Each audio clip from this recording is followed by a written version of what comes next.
Oi, Rafa. Opa, tudo bem? Tudo bem, mas Seja muito bem-vindo. Obrigada. prazer estar aqui com vocês, que honra. Rafa, a última vez que a gente se viu, não existia pandemia.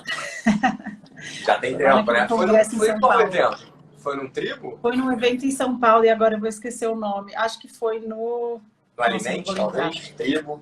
Isso, foi no Alimente, exatamente. Lembrou melhor que eu. Boa. Gente, eu vou começar essa live muito feliz, sabe por quê? Porque todas as pessoas que praticam o jejum, sempre é garantido que pelo menos tiveram um questionamento do próprio treinador. Você está treinando em jejum, assim não dá. Você vai morrer, você vai passar mal, cadê a banana e a aveia? Então, com muita alegria, eu apresento para vocês Rafa Lund aqui comigo, para falar sobre esse assunto, porque ele é aquele treinador que também já falou isso e ele resolveu estudar. Ele é muito diferente por isso. Ele é um cara estudioso, brilhante, e eu vou pegar um pouquinho do cérebro dele hoje e a gente vai conversar sobre jejum. Então, Rafa, seja muito bem-vindo. Se você pudesse apresentar e contar como é que você virou esse cara que foi estudar. Cara, assim, para quem não me conhece, né, eu sou Rafael Lund. Eu tenho um estúdio de treinamento aqui na Barra, no Rio de Janeiro. Inclusive, estou aqui. Se tiver uma barulheira, peço desculpas. Acabei ficando aqui no estúdio ainda, estava dando aula até agora. E assim, fiz meu mestrado em Portugal, né? Dou aula para algumas pessoas assim conhecidas de TV e tal, e isso foi uma das coisas que acabou fazendo com que eu ganhasse bastante notoriedade. Mas por que isso tudo, né? Porque eu tenho uma preocupação muito grande em tudo que eu faço ter, ter a base da ciência, ou seja, ser prática baseada em evidência. E isso não foi diferente com o jejum, mas a história do jejum ela é interessante. Porque eu sempre fui um cara que estudou muito e sempre correu atrás. E eu tinha um aluno, já vou começar, pode? Mas, desculpa, sair Claro, falando e tal. estamos aqui para isso. Eu tinha um aluno que ele treinava todos os dias de manhã, às 6 da manhã. E como muitos treinadores, né, como a Mayra falou, a minha conduta era, cara, cuidado, não faz isso pode ser ruim e tal. E da onde vem esse pensamento, né? Primeiro do risco de hipoglicemia, a gente já vai explicar. E o segundo, que na maior parte, né? Na maior parte das vezes não, mas assim, dentro da bioenergética, tem algumas coisas que eu vou ter que falar complicado, gente, desculpa. Pode falar. A nossa principal fonte de energia para contração muscular, para você realizar uma atividade, né? A principal fonte de energia é um carboidrato, é uma glicose estocada no seu músculo, por exemplo, né? Como um formato de glicogênio. Então, parte-se do princípio que eu preciso ter, né, essa substância para que eu desempenhe bem. Esse é o intuito inicial. E se você não tiver, né, esse substrato energético rápido, em que você consegue ele rápido para você contrair o músculo, talvez você tenha perda de desempenho. Essa é a ideia básica. E isso é o que está na cabeça da maior parte dos treinadores, é isso que a gente aprende em bioenergética. E essa era a minha conduta. Então eu pedia para o meu aluno, cara, você precisa comer alguma coisa, você precisa, sei lá, tomar um café. Eu sempre pedia para ele comer alguma coisa, uma banana, um iogurte e tal. E toda vez que ele chegava para treinar... E toda vez que ele chegava para treinar e treinava bem, eu perguntava, e aí, o que você comeu? Ele, nada. E toda vez que ele chegava para treinar e treinava mal, ele tinha comido alguma coisa. E aí, hoje eu olho para trás, eu fico impressionado assim, cara, como é que eu insistia tanto para ele comer, sendo que ele treinava pior depois de comer? E foi esse aluno em especial que me fez ir atrás, estudar e tal. Inclusive, a gente tem uma publicação sobre aeróbio em jejum, que foi publicada no PLOS ONE, né? Dentro do meu período lá do mestrado, um estudo bem legal, mostrando, em primeiro lugar, que era a minha grande dúvida, será que existe algum risco, né, do jejum durante o exercício? E a primeira coisa que mais me chamou a atenção no meu estudo é que os indivíduos que faziam atividade em jejum mantinham a sua glicose mais estável do que os alunos que faziam atividade alimentadas. Então, quem fazia atividade alimentada tendia a ter uma ligeira variação, né, na glicose sanguínea, que seria o principal risco, né? Você ter uma redução da glicose, ter uma hipoglicemia. E para isso foi a primeira notícia assim, muito doida. Nossa, quem está alimentado tem maior variação do jejum, tem maior Mas variação. eu vou te interromper. Pode vou te interromper para te perguntar um negócio se muito deixar, importante. eu paro de falar. Não, mas eu quero isso mesmo. Só que a minha pergunta é muito importante porque quando você fez esse estudo, a sua pergunta, você criou partindo do pressuposto que você teria a resposta que jejum era perigoso ou você já tinha estudado o suficiente para saber que era seguro? eu já estava um pouco mais tranquilo com relação a isso, assim, mas realmente era uma dúvida minha, né? Legal. Do que queria acontecer. Mas eu já estava um pouco mais tranquilo sobre isso, assim. E, cara, era um estudo agudo, né? Então ele não vai mostrar o que acontece no longo prazo, mas enfim, ele já me dá a primeira coisa que é, cara, risco talvez não seja tão grande quanto a gente imaginou. Então, por que não deixar, né, o meu cliente como ele se sente melhor? Então, essa era a minha primeira conduta como treinador. Maravilhoso. Eu não vejo por que, né, não deixar como uma pessoa se sente melhor. A segunda questão é, pô, Rafa, mas isso não vai fazer você perder desempenho? E aí a gente entra num problema um pouco maior, que é realmente, né, o carboidrato, a glicose, você ter um estoque disso no seu corpo pré-exercício pode te ajudar de alguma maneira? Talvez. Só que qual é o outro lance, né? Essa é a diferença entre agudo e crônico. De maneira geral, quando você realiza uma atividade, você precisa de energia para realizar essa atividade. O carboidrato que está estocado ali e tal, né, e o que você ingere, que você vai usar depois de um tempo, ele é mais rápido, mas isso não significa que você não tenha outra fonte de energia. Então, só para vocês terem uma ideia, né, 1 grama de carboidrato, ele gera aproximadamente 4 calorias. Caloria é a nossa fonte de energia. 1 grama de gordura gera aproximadamente 9 calorias. Dentro do nosso corpo, a gente tem armazenado nele, né, se eu não ingerir nada, eu tenho armazenado nele, no máximo 500 gramas de algum tipo de glicose. Umas 400, 500, né, no músculo e mais umas 100 no fígado. Então, isso é o máximo de energia que eu tenho no meu corpo. Só que a gente tem 10, 15% de gordura no corpo. Então, você tem ali, tranquilamente, sei lá, 10 quilos de gordura no seu corpo. Agora, faz as contas do quanto de energia a gente tem estocada para poder utilizar. Então, o nosso corpo ele é capaz de fazer isso. Porque se ele não fosse, se você ficasse em jejum, imagina um animal, né? Um animal que está lá no meio da floresta, está sem alimento. Ele mal conseguiria ter energia para caçar se isso acontecesse. Não acontece. Por quê? Porque ele usa o estoque dele. Então, essa é a primeira coisa, assim, a primeira virada de chave, só para a gente começar a entender que, cara, você não vai ter nenhum problema. Agora, será que isso vai ser melhor para você? Aí são outros 500. Que é a minha pergunta. Para que eu faria isso? Essa é a principal pergunta, né? Qual seria o grande benefício de treinar em jejum? Se eu não me sinto bem treinando em jejum, tem gente que não se sente bem, tá tudo bem, tá tudo certo. Tem gente que se sente melhor e tá tudo certo também. Agora, para que eu iria treinar? Muita gente passou a utilizar a estratégia de jejum como uma forma de emagrecimento. Então, eu vou treinar em jejum, porque jejum emagrece mais. Porque durante o jejum eu consumo mais gordura.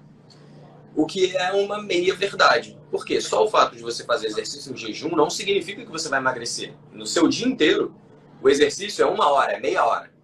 Agora, o que acontece nas outras 24 horas, né, esse balanço do que acontece em um dia, em um mês, em um ano, é o que vai fazer você ganhar peso ou perder peso. Isso é mais importante do que o que você faz ali. Sem dúvida, treinar em jejum, você vai gastar mais gordura como fonte de energia, mas isso não significa que você vai emagrecer mais, porque depende de todo o contexto. Então, essa é a primeira questão. Não é isso que vai te fazer emagrecer. Mas, ao mesmo tempo, muita gente treina em jejum pela manhã e acaba excluindo uma alimentação, acaba excluindo uma refeição. E se essa pessoa exclui uma refeição, ela come menos. E se ela come menos, ela tem maior possibilidade de entrar em déficit energético e, como consequência, emagrecer. Então, né, por isso que eu falei que é uma meia-verdade. O exercício em jejum não vai te fazer emagrecer. Você pode fazer em jejum à noite, por exemplo. Que aí a gente vem... São várias coisas que eu vou me lembrando. Mas se quiser me interromper a qualquer hora. Não, tô adorando. Que a gente entra no segundo aspecto, que é o seguinte, cara. Quando começa o jejum? O jejum é só de manhã? Né? Quando eu acordo. Ou o jejum é quando eu passo 20 horas em jejum. Ou o jejum é quando eu passo 5. Né? Até quero ouvir vocês, né? Quanto tempo eu preciso estar para estar em jejum? O que é jejum? Né? Quando começa o jejum? Se vocês puderem colocar aí o tempo, só os Exato. Minutos. E esse ponto, enquanto você pergunta para o pessoal, eu também vou falar como, do ponto de vista comportamental, a nossa sociedade moderna considera comer de 3 horas uma verdade tão absoluta que, infelizmente, jejuar entre as refeições já é considerado ser exótico, né? Fazer jejum entre as refeições, é engraçado falar, mas entre o café da manhã, o almoço e o jantar, esses lanchinhos intermediários não existiam e hoje em dia entrou na nossa cultura de uma forma que você tem que comer 6 vezes por dia e se for fazer academia, você precisa de um pré-treino e de um pós-treino. Então, às vezes, você come 8. Tem estudos mostrando que a gente migrou da década de 70 para um hábito de 3 vezes por dia, para 6 a 9 vezes por dia hoje em dia.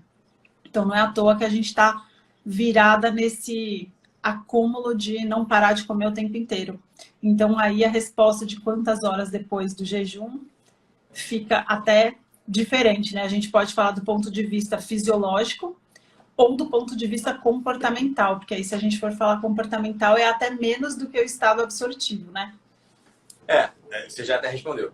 É bom você lembrar disso também. Às vezes eu vou tocando em alguns assuntos e esqueço que isso ainda é um mito muito grande, né? Preciso comer de 3 em 3 horas. Eu parto do princípio que, enfim, sei lá, isso já acabou. Mas não acabou, né? Muita gente ainda acredita nisso. Infelizmente não.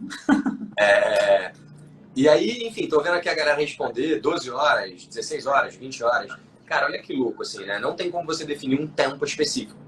Só que você está em jejum toda vez que você está, como a Mayra falou, no estado pós-absortivo. Então, né, absorvi o alimento, ali, digeri, absorveu o alimento, já estou no estado pós-absortivo. Como que isso acontece? Por exemplo, se você tomar uma dose de whey, né, você vai ficar no estado pós-absortivo em, sei lá, 2 horas.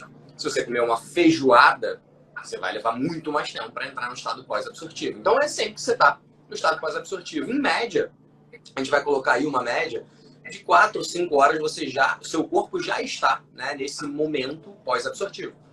Então, essa é a primeira coisa. A partir de 4, 5 horas, você já está, de alguma maneira, fazendo alguma forma de jejum. Seu corpo já tem que, né, se movimentar para te dar usar os seus próprios estoques, né, em vez de usar os dos alimentos. Exatamente. Então, esse é o primeiro desmistificar que eu gosto de falar. O segundo é que muita gente fala assim, né? Não, esse negócio de ficar... Uma das estratégias de jejum mais conhecidas é o TRF, né? 16-8. 16 horas de jejum para 8 de alimentação. E falando assim, quem não está habituado fala assim, caraca, ficar 16 horas sem comer é impossível. E eu sempre brinco que é o seguinte, cara. Se você fizer a sua última refeição do dia às 6 horas da tarde, por exemplo, né? Você foi lá, jantou cedo, dormiu cedo, sei lá, quem dorme 10, 9, 10 horas da noite, e fizer a sua primeira refeição do dia também às 10 da manhã, você já está a 16 horas sem comer. Você já está a 16 horas de jejum e não é nenhum herói por isso. Então, né, não é nenhuma loucura isso, beleza? Só para deixar claro que mesmo essa estratégia não é nenhuma loucura. Então, dito isso, beleza. Se você almoça meio-dia e treina às 7, 8 da noite e não come nada nesse período, você também está treinando em jejum. Era isso que eu queria dizer. Muita gente pergunta isso. Pô, mas, né, e aí e tal? E qual seria a repercussão disso? A gente tem que pensar em várias coisas, né? A primeira delas é, será que isso poderia afetar meu desempenho? Se você está habituado, se você sempre comeu de 3 em 3 horas, se você sempre treinou alimentado e você hoje, do nada, corta essa refeição e vai treinar em jejum, sim, você vai ter um prejuízo no seu treino. A gente já tem vários estudos mostrando isso, treino de força, em treino aeróbico, isso provavelmente vai acontecer. Agora, à medida que você faz isso de forma sistemática, 1 semana, 2 semanas, 3 semanas, 5 semanas, 10 semanas, o seu corpo precisa se adaptar. E dentre as adaptações que ocorrem, uma das que foi mais estudada é exatamente o glicogênio muscular, aquele nosso estoque de energia dentro do músculo. Quando você fica em jejum de forma prolongada, no sentido de crônico, né? Você faz isso todos os dias, eu fico 12 a 15 horas, treino em jejum. O seu corpo ele cria uma adaptação. E a adaptação dele é fazer com que o seu estoque de glicogênio muscular, quando você não faz nenhum exercício, em média ele está em 600, uma unidade aleatória, beleza? Quando você faz jejum sistematicamente, ele vai para 700, 800. Quando você faz jejum um dia só, tipo, nunca fiz isso, hoje eu vou treinar sem comer. O seu estoque, que deveria estar em 600, que era a sua média, está em 500, 450. Então, sim, no primeiro dia você vai provavelmente ter uma perda de desempenho, mas com o tempo isso não vai acontecer. Tanto não vai acontecer que dentro da periodização de diversos atletas existe um momento em que eles fazem essa estratégia de treinar em jejum, de treinar, eu vou usar o termo treinar com baixos estoques de glicogênio, porque existem várias formas de fazer isso, não só em jejum. Então eles usam a estratégia de treinar com baixos estoques de glicogênio para ter essa adaptação. Ou seja, para poder, no longo prazo, pensar em melhorar o desempenho deles. Se isso vai melhorar o desempenho deles na prova, aí já são outros 500. Por quê? Cara, quando a gente fala em desempenho em prova, você tem que considerar muitos fatores. Fatores psicológicos, enfim. E aí, cara, começa a ficar bem mais complicado. Eu não tenho como dar certeza se seria melhor ou pior, né? De maneira geral, a maior parte dos atletas hoje usa estratégias como periodização, mas na hora da prova, acaba consumindo alguma forma, né, de alimento. Treino é treino, jogo é jogo, né? Isso é muito comum, né? Train low, compete high, né? Então isso é o que a maior parte faz, embora a gente saiba de alguns atletas que utilizam estratégias diferentes. Então dentro do meio atlético é uma coisa. Agora vamos voltar para a vida real, de repente para você que está aqui comigo, que não é atleta, que só quer malhar, ficar bem, se sentir bem. Rafa, tem algum problema? Provavelmente não. Se você se sente bem, provavelmente não. E pode ser, né, já que você se sente bem treinando assim, que haja até algum benefício no longo prazo, né, como esse que a gente falou. E tem até o benefício comportamental, né, Rafa? Porque isso eu vou contar para o pessoal que eu, antes de estudar jejum, eu deixava de ir para academia de manhã, porque eu falava, putz, vou ter que acordar mais cedo para comer, para ir. Aí eu não vou acordar uma hora mais cedo nem a pau, prefiro dormir, deixa para lá e não fazia. Depois que eu mudei o meu horário e já tinha estudado, foi perfeito, porque eu acordava, punha a roupa, já estava no carro indo para lá, sem pensar, super prático. Então, assim, do ponto de vista de hábito, que hoje em dia na vida moderna, que ninguém tem tempo para nada e qualquer coisa é desculpa para não fazer, né? Eu também acho, desse ponto de vista da liberdade, muito importante você se libertar dessas amarras de ficar. Eu falo que a gente, quando tem um celular que está quebrado, que precisa carregar a cada 3 horas, você já quer jogar o celular pela janela e comprar outro urgente porque ele já não presta. E daí nós, seres humanos, somos esse celular quebrado. Então, do ponto de vista de praticidade, é um jeito da gente estimular mais as pessoas a colocarem atividade física de uma maneira crônica e de hábito positivo mesmo, se você diminuir a dificuldade para que isso aconteça. Então, antes a gente achava que precisava de pré-treino, tomar café da manhã e depois tinha que planejar o pós-treino, e aí é muita coisa, né? Tomar banho, se trocar, treinar, comer antes, pensar no que ia comer depois para se trocar para sair para trabalhar. Pô, deixa para lá, né? Então eu acho que essa segurança de saber que podemos fazer desse jeito se funcionar para você é interessante. E aí já vou emendar para te falar de um estudo antropológico que eu vi há um tempinho atrás. Eles olharam um fóssil de mulheres da pré-história, caçadoras-coletoras, que eram bem musculosas, e elas viviam nesse período que a gente não tinha iFood, barrinha de cereal, pré-treino, pós-treino, e elas eram bem musculosas. Então, tem muita gente que fala, será que se eu for fazer atividade física em jejum, eu vou perder músculos? Conta pra gente um pouquinho disso, do jejum com massa magra, que é uma das principais preocupações. Eu vejo bastante gente falar sobre... Eu vou usar o termo agora nutrient timing, né? Como a maior parte dos estudos usa. E é engraçado que no meio... Eu vou fugir um pouco de atleta, beleza? Vamos deixar atleta de lado. Vamos falar, porque o meu público é síndrome metabólica, insulina, resistência à insulina e 40% de gordura corporal. Então, a gente não está falando aqui de desempenho atletas e profissionais, a gente faz outra live um dia sobre isso. Isso. Então, assim, vamos falar para o público em geral, né? Para a pessoa normal. Cara, qual é o ponto mais importante, né, para que você tenha um mínimo de manutenção ou ganho de massa magra? Em primeiro lugar de tudo, você precisa ter um aporte proteico. Porque o nosso corpo está sempre em síntese e degradação. Síntese e degradação. Síntese e degradação. Então, para que você tenha minimamente, né, uma manutenção da sua massa magra, você precisa que a síntese seja maior ou igual à degradação. Nosso corpo vai estar sempre assim. Como é que a gente consegue isso? Ingerindo doses adequadas de proteína. Como é que a gente maximiza isso? O que o treino faz?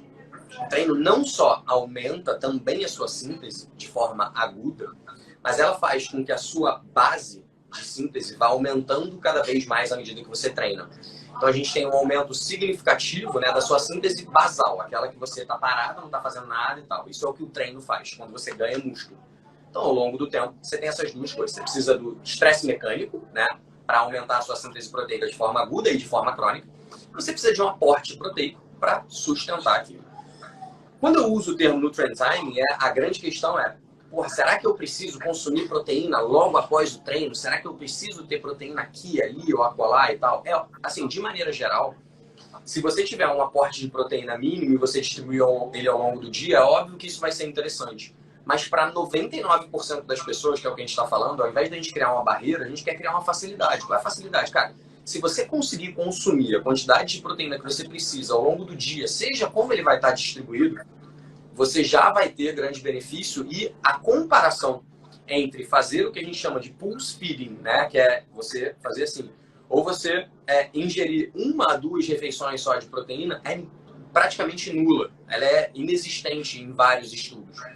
Então, embora o mecanismo sugira que seja importante que você tenha, né, picos de elevação de síntese proteica a cada 6 horas, em média, outra coisa que tem que ficar claro é que você não toma agora, seu pico acontece e daqui a 1 hora você já não está mais. Não, você tem ali umas 3, 4 horas em que você vai ter o pico. Então, você não precisa tomar proteína logo depois do treino. Você pode tomar depois, essa elevação vai se persistir. Então, antes de eu pensar no nutrient timing, né, que seria numa pirâmide, seria o que está lá em cima, eu preciso pensar, cara, eu consumo as doses adequadas de proteína, de alimentos, né, de substratos que eu preciso?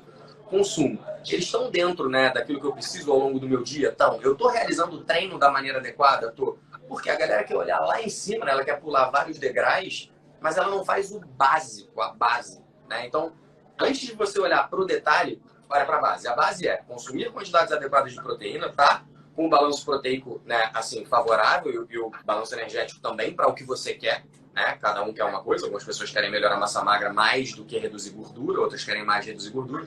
Então, isso tudo tem que estar adaptado. E a estratégia que você vai usar para isso também, né? Embora eu esteja usando o termo balanço calórico, a estratégia que você vai usar, se você com mais carboidrato, menos carboidrato, mais gordura, menos gordura, ela é meio que indiferente, né? Isso é uma escolha também pessoal.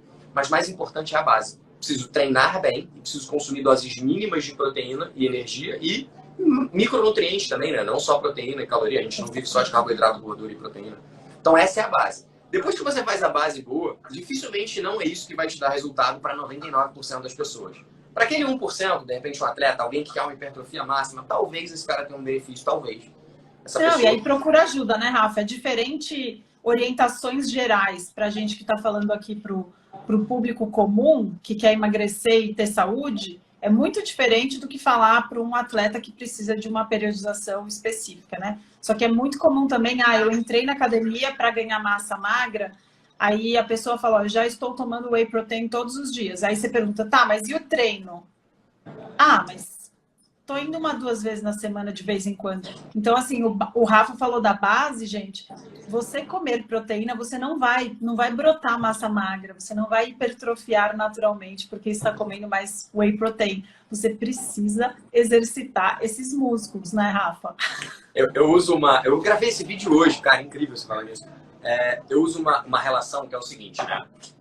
Imagina que para você construir um muro, né, quais são os 2 ingredientes básicos que você precisa? De tijolo e cimento. Vamos imaginar que a proteína que você ingere é o tijolo. Você precisa dele, né? Sem ele não vai rolar. Agora, se você não tiver o cimento, aquele bloco não vai ficar ali.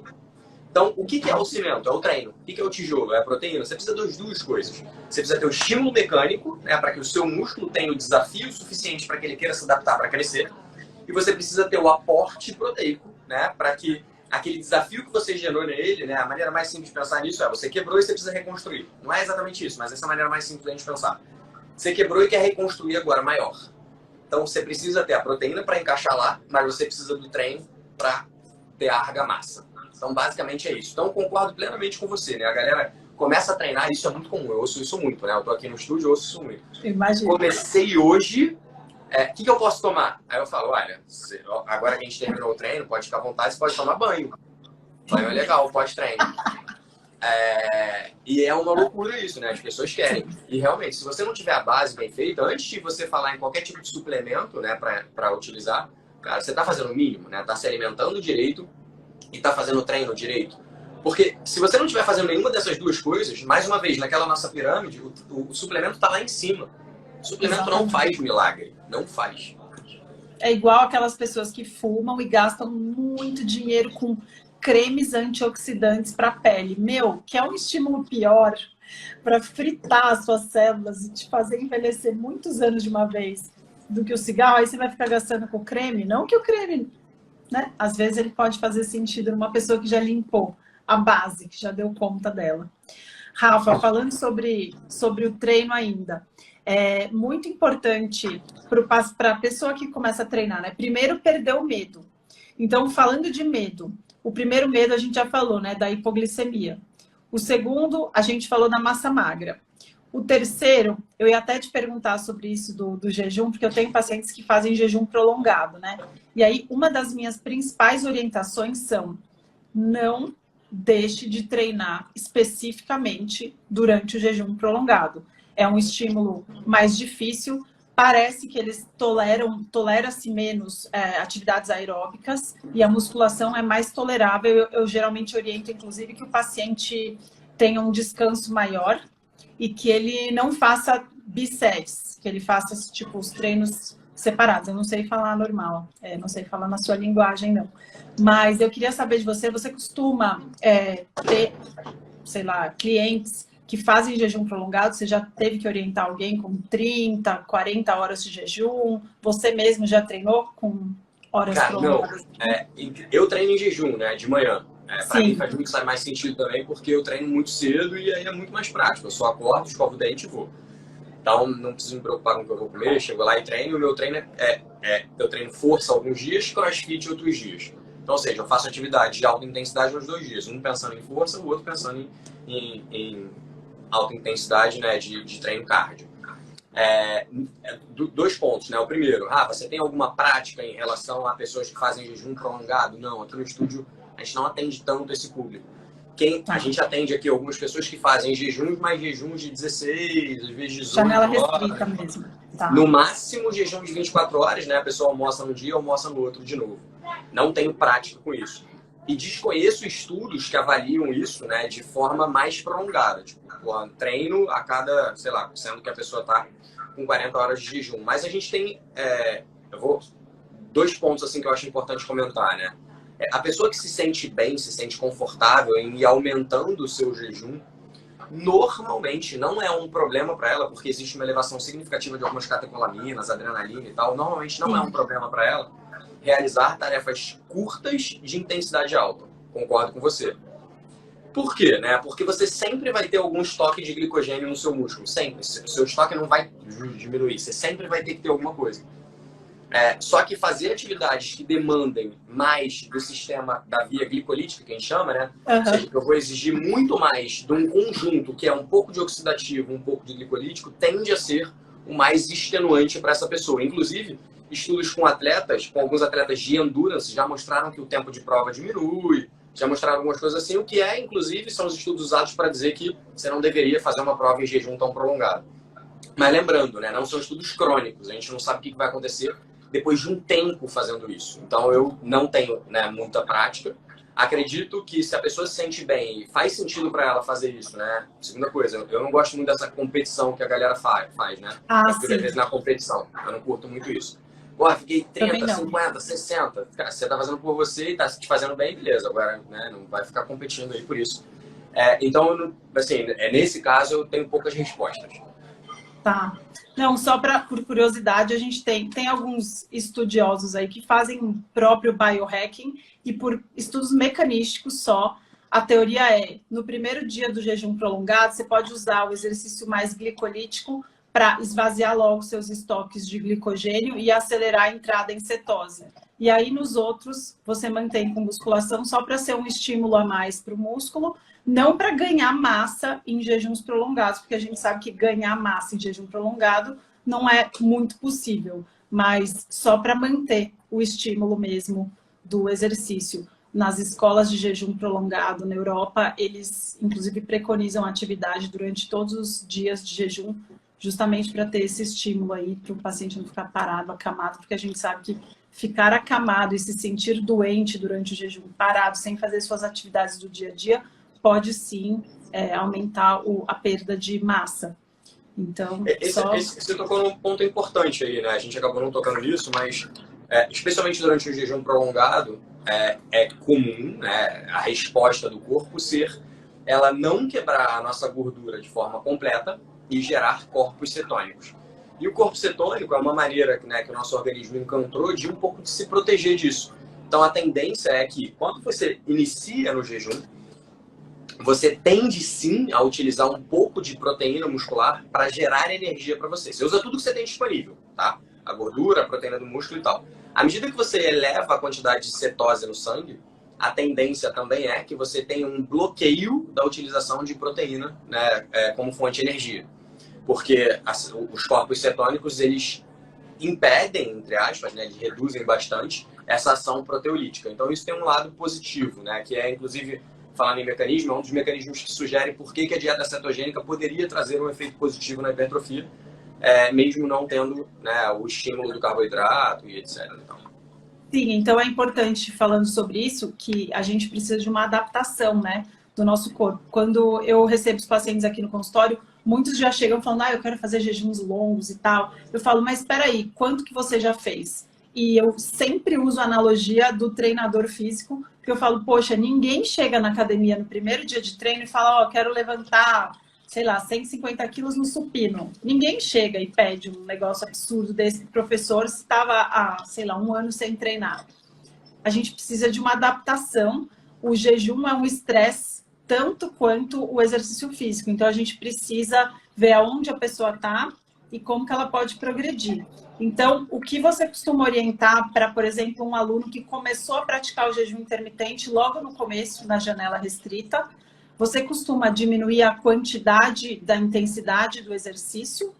Você costuma fazer alguma coisa de praxe ou você vai pelo aluno? Cara, tem duas coisas, né? A maior parte dos meus clientes que optam por alguma estratégia de jejum, seja lá qual for, em geral o objetivo deles é emagrecer. Independente, né, mais uma vez, independente da estratégia que você utilize, low carb, jejum, etc, blá, blá, blá, blá, blá, blá, blá, blá, blá, a única maneira de você emagrecer é, de alguma maneira, estando em déficit energético. Estando em déficit energético, é normal que você tenha uma queda no desempenho e é normal que você tenha uma, assim, aumente o seu tempo de recuperação. Você precisa de mais tempo de recuperação. Para não assustar ninguém, também é normal, por exemplo, quando você dorme pouco, você retardar a sua recuperação, você desempenha pior. Quando você está com alto grau de estresse no trabalho, é normal que você desempenhe pior, é normal que você tenha maior tempo de recuperação. Então, como a Maria falou, tudo que a gente faz para o nosso corpo é um organismo estressor, né? Então, se você está gerando um estresse para o seu organismo, isso vai fazer com que ele tenha, né, uma dificuldade. Então, esse é o primeiro ponto, entender que quando você gerou estresse, seja ele através do jejum, seja ele através do déficit energético, seja ele através de um estresse de trabalho, seja ele através da redução do sono, você vai prejudicar um pouco a capacidade de desempenho dele. Então, dito isso, né, e sabendo disso, a gente já treina os nossos alunos para que eles estejam preparados para essa questão. A maior parte dos alunos que começa a treinar aqui na Lund, ele tem pouca referência. Assim, ele não sabe exatamente quanto de peso ele pega, então a gente vai construindo isso junto. Então acaba que não é perceptível para o aluno uma queda de desempenho. O que é diferente, por exemplo, de quem já treina mais tempo. Foi o meu caso, é o caso de algumas poucas pessoas que a gente atende. A pessoa já treinava e ela falou, cara, vou tentar algo diferente a partir de agora. Tentar algo diferente a partir de agora, como eu acabei de dizer, é um estresse para o organismo. Esse estresse para o organismo, ele precisa de um tempo de adaptação. Então é comum que na primeira semana, às vezes na segunda semana, às vezes até um pouco mais de tempo, você perceba uma redução no desempenho. Isso não significa que é simplesmente porque você está em jejum. Significa que você está consumindo menos energia do que o seu corpo precisa. Significa que você está gerando um estresse para ele. Significa uma série de coisas que afetam o seu desempenho. E dentre todas as coisas que afetam o desempenho, sim, quando você causa um estresse de deixar ele sem comer, sendo que ele estava adaptado a comer, sempre, isso vai gerar uma queda no desempenho. Então, a maior parte dos nossos alunos é imperceptível porque o cara não sabe do que ele é capaz. Para os alunos que sabem, fica um pouco mais perceptível e a queda de desempenho acontece no início, 1 semana, 2 semanas, 3 semanas, 4 semanas, dependendo do aluno. Às vezes até 4 semanas rola, mas com o tempo eles se adaptam. Então é isso que a gente tem aqui, assim, a percepção exata é essa. Muito legal. A diferença é que quando a gente tem orientação e tem um profissional que não desencoraja, a gente aguenta, né? Então é muito diferente quando você começa a praticar ou uma dieta cetogênica, né, de restrição de carboidrato, ou jejum, o estímulo é o mesmo. A gente precisa de uma adaptação para queimar gordura melhor e se sentir bem. E se você tem um profissional, um educador físico que não entende nada disso, ele vai falar, tá vendo? Ó, você tá indo super mal, precisa comer aveia com banana e mel. Falei, não vai dar certo esse negócio, faz mal. Então, conhecer esses conceitos faz muita diferença mesmo para adesão ao tratamento, né? Pensando que a musculação também tem um papel muito importante na resistência insulínica. Você poderia falar um pouquinho sobre isso? Porque eu acho que é bastante importante para quem está assistindo. A gente não está falando aqui só do exercício como massa magra. Existem milhares de benefícios que vão muito além da balança, não só da composição corporal mesmo, falando de músculo e de gordura. Vai muito além os benefícios. Então, eu queria ouvir um pouquinho de você sobre isso. Eu brinco que a gente vende o que as pessoas querem, né? Mas entrega o que elas precisam. Com certeza. A gente acaba tocando muito mais no ponto, né, de questões estéticas, porque eu vejo que muita gente se interessa muito por isso. Mas fato é que os benefícios do exercício vão muito além disso. Alguém perguntou sobre pós-Covid e tal, durante Covid, enfim, cara, o exercício ele vai ajudar na imunidade, ele vai ajudar em diversas coisas, e dentre elas, né, uma das coisas que o exercício faz por exemplo, uma das grandes problemas de quem tem resistência à insulina, né, é a dificuldade da insulina desempenhar o papel dela. E olha que incrível, né, o exercício ele aproxima uma molécula que não é a insulina, mas que faz o mesmo papel, que é o GLUT4 da membrana. Então, quando você começa a fazer exercício, você também tem um papel similar e uma adaptação que acontece, onde você atua, entre aspas, como se fosse a insulina, tirando um pouco da glicose ali do sangue. Então, esse já de cara é o primeiro benefício que a gente vê e é uma das coisas assim, mais importantes, por exemplo, para diabéticos, né? Quem tem diabetes, esse talvez seja o principal benefício inicial do exercício. É que você tem um novo mecanismo, um mecanismo diferente para atuar nessa via de, né, mudança de onde a glicose está e para onde ela vai. Então esse talvez seja o grande benefício a nível direto, a nível de mecanismo. Na prática, o que a gente vê é o seguinte, a gente estava falando sobre jejum e sobre exercício. A gente tem alguns estudos, por exemplo, que mostraram que o exercício em jejum gerou mais benefício na resistência à insulina, né, e na sensibilidade à insulina, ou seja, diminuiu a resistência, aumentou a sensibilidade, quando comparado a exercício alimentado. Então, sim, o exercício tem um papel importante, dependendo da forma como você faça ele, ele pode ter maior ou menor efeito na variável que você espera. Então, de forma crônica, o exercício aumenta o glicogênio muscular, isso pode ser um efeito positivo. De forma crônica, o exercício também vai fazer com que você reduza, se você é diabético, por exemplo, né, a quantidade de insulina que você precisa. Também vai fazer, né, com que você melhore a sua resistência à insulina, que para muitas pessoas é um problema. Também vai fazer com que você aumente, por exemplo, seu HDL, né, o colesterol bom. Enfim, tem milhões de benefícios. Mas acho que a nível de mecanismo, esse é o principal, né, do exercício. Para resistência. E aí, eu já sei que você é dos meus em termos de hábitos. Mas aí, conta pra gente, se você pudesse escolher para um paciente com resistência insulínica, o que você recomendaria? Aeróbico ou musculação? Eu sou suspeito, né? Eu sou treino de força, guy, assim, a gente... até se você... Posso fugir uma vírgula, né, do nosso tema? Que aconteceu isso ontem e me impressionou bastante, assim, para mim foi bem chocante. A gente tem uma aluna aqui que treina com a gente 3 vezes por semana, treina força. O foco, a base do meu treino é força, não por isso que eu até ri, porque, claro que eu sempre vou priorizar a força, né? Porque com um treino de força você tem como melhorar a capacidade aeróbica, você tem como melhorar a massa magra, você tem como melhorar várias coisas. Mas isso não significa que outras formas de exercício são ruins, tá? Vou deixar isso bem claro. E o exemplo que eu queria dar aqui era que essa menina treina com a gente 3 vezes por semana. E aí ela chegou aqui, inclusive, dizendo, cara, eu queria algum dia conseguir correr. E a gente estava treinando um pouco para isso. Só que em algum momento ela falou, cara, Rafa, não aguento mais correr, não curto e tal. Enfim, não tem mais aquela graça que eu imaginei. O que eu faço? Sei lá. E a gente criou várias coisas para ela e tal, mas ela passou a fazer caminhada só no dia que ela não faz força. E aí alguém chegou para ela e falou, cara, para você caminhada não adianta de nada. Aí ela veio falar isso para mim, pô, Rafa, nem vou mais caminhar, porque não adianta de nada. Eu falei, calma. Vamos entender o que vem por trás disso tudo.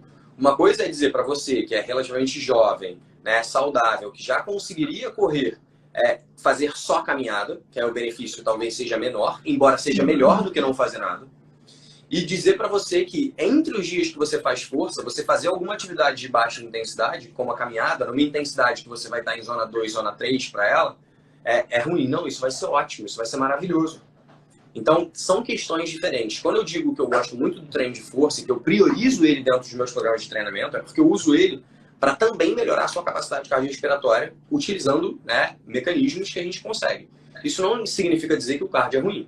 Mas se você tivesse que escolher, eu falo isso para todo mundo. Cara, tenho 2 dias para treinar, 30 minutos só, faz força. Tenho mais tempo para treinar, tenho 2, 3 dias, 1 hora, beleza. Então combina as atividades, faz um pouco de força e um pouco de cardio. E se você tem pouco tempo, cardio de alta intensidade. Se você tem mais tempo, aí a gente vai brincar com mais variáveis do treinamento. Mas eu diria que essa é a minha escadinha. Cara, não, tem muito pouco tempo, foca na força. Tem um pouquinho mais de tempo, faz um combinado e prioriza um intervalado. Não, tem bastante tempo. Tá, agora a gente vai brincar com mais. Alguns dias a gente vai fazer mais intenso, menos intenso e assim por diante. Perfeito, Rafa. Eu também prescrevo musculação, atividade de força no prontuário como junto com o resto, sabe? Eu não brinco aqui de casinha e sempre falo para procurar um profissional, porque a gente também quer que o paciente faça, não um mês de academia, né? A gente quer que ele faça para se sentir melhor e progredindo aos poucos, sem ansiedade. E hoje em dia isso é difícil. Então, quando a gente tem um profissional que cuida do treino, individualiza e é capaz de ir progredindo aos poucos de acordo com a capacidade que cada um tem de ficar melhor e ir para o próximo patamar, isso faz muita diferença para a saúde. E eu gosto de usar o meu próprio exemplo, porque eu não gostava de fazer treino de força. Para ser sincera, assim, eu ainda não gosto, tá? Mas eu vou explicar. Eu não gostava muito de fazer treino de força, porque eu vivia no low fat, então eu achava que era, em termos de calorias, corrida era melhor. Então, era meia maratona, treinava, corria 3 vezes por semana, até 4. E eu vivia nisso porque eu achava que era o mais eficiente, porque eu tinha pouco tempo, faculdade de medicina e tal. Daí, só depois que eu comecei a estudar, eu vi o quanto é importante o treino de força, mudei completamente, nunca abri mão do meu querido personal Leandro, que me acompanha.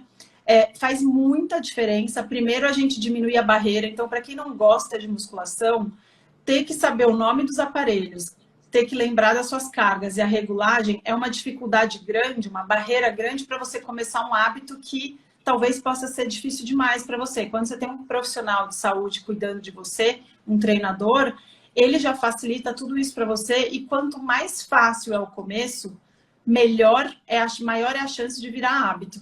E aí no hospital, o que acontecia? Eu comecei a perceber que nos dias que eu ia para musculação antes de ir para o trabalho, ficava em plantão, eu sou anestesista, das 7 às 19 sem janela. E aí eu chegava com um humor insuportavelmente bom nos dias que eu treinava. E os dias que eu não ia, eu falava, nossa, como faz diferença o impacto do humor.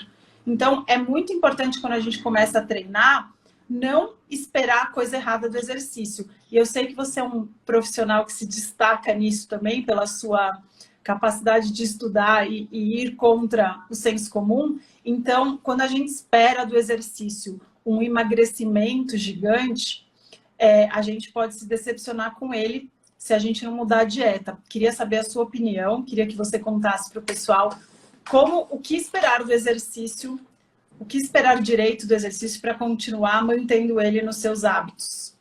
Isso é muito engraçado, né? Assim, a pessoa, ela, assim como a gente já falou aqui em outros momentos, né? A pessoa, ela resolve hoje, assim, em algum momento ela teve um tiro de motivação e pensou, cara, vou começar hoje. E aí é muito comum a pessoa querer começar fazendo tudo. Então a pessoa entra na academia, quer fazer dezenas de atividades, quer fazer de tudo e tal. E é normal, né, que depois de uma semana ou essa pessoa se desmotive, não aguente mais, ou essa pessoa se machuque e acabe tendo que parar, ou alguma coisa assim acontece. Isso é muito comum. Então essa é a primeira coisa, né?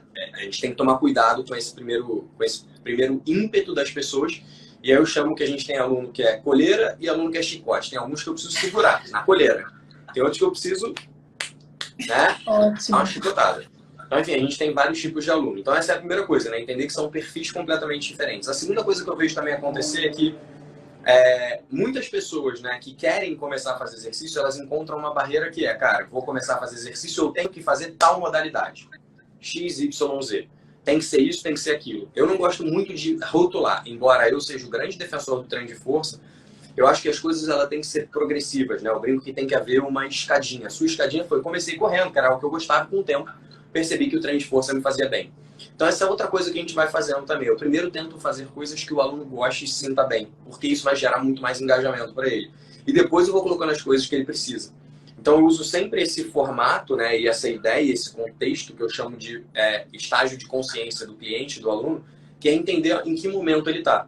Se é uma pessoa que já está apta a fazer algo realmente como ele precisa, melhor, ou se é uma pessoa que eu preciso ir devagar, passo a passo. A maior parte, né? A gente sempre vai ter que fazer uma progressão, isso é um fato, mas para alguns a minha abordagem tem que ser muito mais de, cara, vamos fazer alguma coisa que te mantém em movimento. Para outras, a minha abordagem é, pô, beleza, a gente já pode pensar em algo um pouco mais complexo. Então, essa é a minha primeira visão, assim, em relação ao exercício, para que haja adesão, né? A gente tem hoje 5 a 10% no máximo das pessoas fazendo exercício sistemático. Eu quero que todo mundo faça. E talvez as pessoas não façam porque elas pensem o quê? Cara, é chato, não vou gostar e tal. E não saibam, né, de tantos benefícios como esse que você falou. Eu me sinto melhor para brincar com a minha filha, me sinto, porra, melhor para trabalhar, rendo mais, fico sem sono, ou seja, são tantas coisas que é até difícil da gente falar. Eu treino todos os dias. Não consigo ficar sem treinar. Quando eu fico sem treinar, para mim é um desespero. Tem até uma questão psicológica. Mas então, existem várias coisas que a gente precisa considerar. E o que eu sugiro para a maior parte das pessoas, né? Você viu, eu falei, cara, se você vai fazer 2 vezes, foca nisso, vai fazer naquilo, foca naquilo. É entender qual momento a pessoa está e orientar para que ela não se exceda. Que eu acho que esse é o principal erro, assim, né? Não comece fazendo em excesso coisas, primeira coisa. E segunda coisa, que ela não, como que é a pergunta exata que era que você estava fazendo, que era que ela não coloque todas as fichas dela naquilo. Porque a pessoa paga academia, faz, uma semana, olha na balança e fala, cara, nada aconteceu. Porra, não tá dando certo, isso não funciona. E o desespero que eu tenho nisso é porque o exercício é algo que vai ser bom para você e leva um tempinho até você perceber e sentir todos esses benefícios. Então, por isso que ele tem que ser gradativo, por isso que eu sempre explico, olha, você imagina o seguinte, né? A gente está falando aqui de treino de força e eu sou um grande defensor, você também. Se você continuar comendo, né? E eu vou usar alguns termos agora um pouco, né, mais chulos, assim, mas se você continuar comendo em excesso, continuar comendo igual um cavalo, você pode fazer a força que você quiser, que você não vai emagrecer.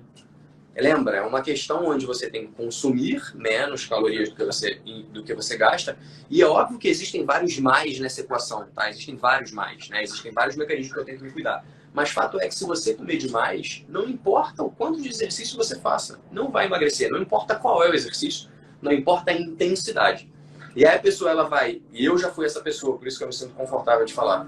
Eu já fui essa pessoa que matava o aluno, e quando ele não emagrecia, eu matava mais, e quando ele não emagrecia, eu matava mais. Eu falava, cara, o que não tá dando certo? Óbvio, o que não tá dando certo? A pessoa tá errando pela boca. É impossível você resolver um problema multifatorial atacando só um fator. Então, eu preciso olhar dentro de um contexto global. E esse contexto global, dentro do emagrecimento, já que é o que a gente está falando, eu gosto de considerar 4 aspectos, que estão totalmente interligados. Primeiro, né, é preciso consumir menos calorias. Isso é um fato, a gente já sabe no total. E como a gente vai fazer isso? Existem várias formas. Segunda coisa, cara, o sono ele afeta diretamente, a minha quantidade, a minha fome e a minha necessidade de alimentos. O estresse também afeta diretamente a minha fome e a minha necessidade de alimentos. Repara, quando você está estressado, a tendência é você querer comer mais um chocolatinho, querer comer mais umas coisas. A gente precisa realizar o treino, sim. Né? E todas essas coisas, sono e estresse, também afetam o meu treino, que nem eu falei. Então é um conjunto de coisas, e para mim são essas 4. Sono, estresse, dieta e treino, né? Eu boto sempre dieta e treino em primeiro lugar, sono e estresse como sendo fatores intervenientes, que a gente precisa considerar. E quando o aluno senta aqui, a gente está na nossa sala, né, de avaliação e tal, quando o aluno senta aqui, a primeira coisa que eu pergunto, cara, beleza, você quer emagrecer? Tá com algum acompanhamento nutricional? Quando a pessoa fala que não, tá, eu já explico, olha, a gente precisa ter, você precisa fazer uma escolha, assim, assado e tal, para que você veja o resultado de maneira mais efetiva.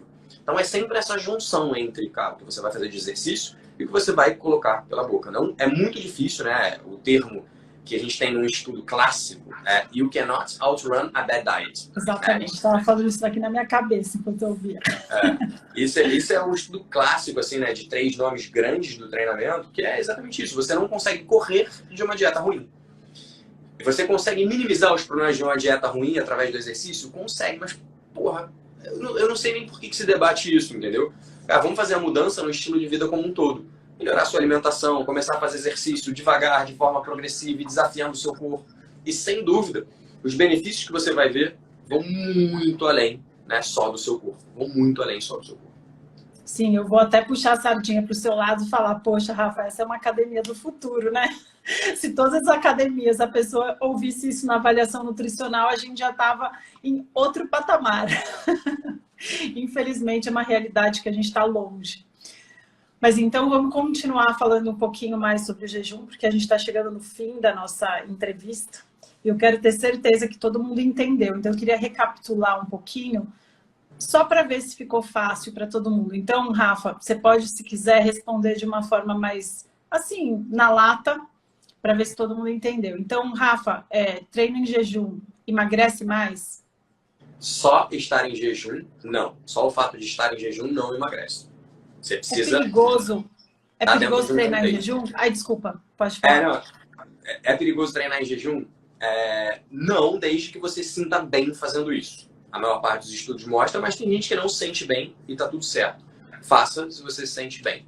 Não tem nenhum problema. Então, se você está me escutando aqui e não se sente bem treinando em jejum, Rafa, treinar em jejum é a única opção que as pessoas têm? Não. Treinar em jejum é só mais uma opção, né? Assim, é o teu caso, né? Para você entra melhor na sua rotina treinar em jejum, dentro da minha rotina também, mas isso não significa que você precise fazer isso para emagrecer, para melhorar a sua saúde ou qualquer outra coisa. É só porque isso se encaixa melhor na rotina. No final das contas, o que eu quero é que você treine bem. Esse é o objetivo principal. Eu quero que o meu aluno treine bem. E aí, algumas pessoas vão treinar melhor em jejum, outras pessoas não vão ver diferença e vão optar por fazer isso ou não. E outras pessoas não vão se sentir bem treinando em jejum, então não treinem. Entenderam, pessoal? É opcional. Não estamos forçando ninguém nem a treinar em jejum e nem a não treinar em jejum. A gente só está falando aqui que, de acordo com os nossos ancestrais que nos trouxeram até aqui, treinar em jejum é ok. A gente não tinha barrinha de cereal para ir lá comer antes de correr atrás do leão para caçar e conseguir se alimentar. Então, desse ponto de vista, é natural, mas se para você não é natural, use o seu pré-treino e tá tudo bem. A gente não vai brigar com vocês. Então, vamos lá. Acho que tem algum ponto importante que eu deixei de te perguntar, que você escuta todos os dias a mesma pergunta? Cara, tem uma pergunta que eu vi no seu post da nossa live, que é clássica. E aí não importa o que você vai colocar no tracinho, tá? Tracinho quebra o jejum. E aí, né, vou falar em relação ao treino, né? As pessoas...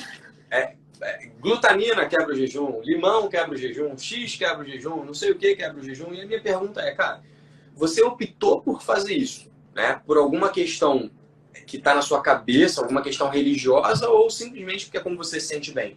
Porque se o objetivo é você se sentir bem, não vai fazer a menor diferença você consumir. Se você se sente bem fazendo isso, um limão espremido de manhã, tá tudo bem. Se você gosta e te faz bem, tá tudo certo.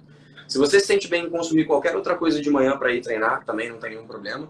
Agora, essa pergunta do quebra o jejum ou não quebra o jejum, para mim é muito louca, porque lembra que desde o início o objetivo o meu objetivo não é que você treine em jejum, meu objetivo é que você treine bem. Meu objetivo é mostrar para vocês que treinar em jejum não é nem a solução e nem o problema. É só uma opção, né? Como a Maria falou. Então, essa pergunta não faz o menor sentido para mim. Se você se sente bem, se você quer fazer isso, tá, beleza, coloca, tá tudo certo. Assim, o importante é você treinar bem. Se isso vai te fazer bem, nem que seja só na tua cabeça, não, me sinto melhor assim, porra, tá show.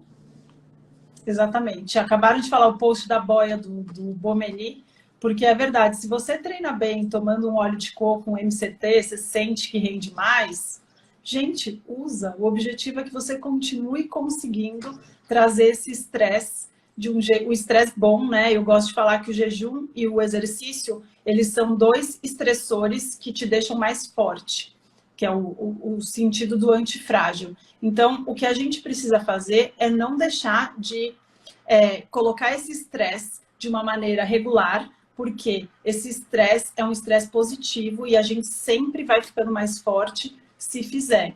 Acho muito bom que as pessoas procurem exercício para emagrecer e percebam vantagens que vão muito além. Mas se não mudar a dieta, a gente não consegue fazer nada de bom, né, Rafa?